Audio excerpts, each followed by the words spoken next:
destination where people, because I have a lot of clients where, they're coming from Chicago or they're coming from California, and they may still work for a particular company, and they're at the present time beholden to staying in those states, but they're buying a gap type home where they're buying it as a second home because they can qualify, and they just buy the property in Texas just to get in.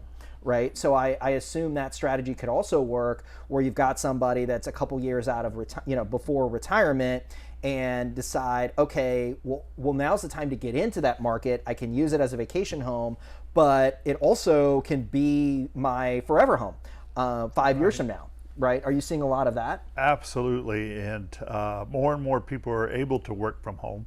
Right. 5-10 years ago, there wasn't great internet in some of these locations in Mexico, Belize, Costa Rica. But now internet's coming, and it's getting faster and faster. And I think it's probably, this term has come out since the pandemic, the term digital nomad. Right.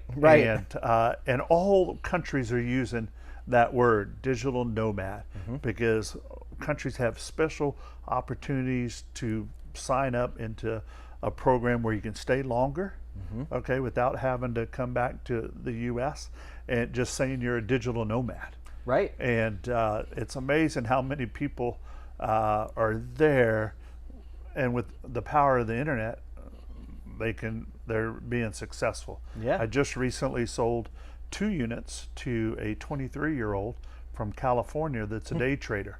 Really? And he moved in, the first unit just was done, and he's been there a couple months, and the other one is where I'm building in Tulum. And he says, Ed, I sit on the patio, I have the Caribbean in front of me, my computer screen with 3 screens, and he says, it just doesn't get any better than this. That's he says, amazing. He's just so happy. Yeah. Being there. And I remember, during the pandemic, there were certain places where there was zero drop off. In fact, demand skyrocketed. So I mentioned I grew up in South Carolina. So I grew up in Hilton Head, and Hilton Head Island, it's a resort.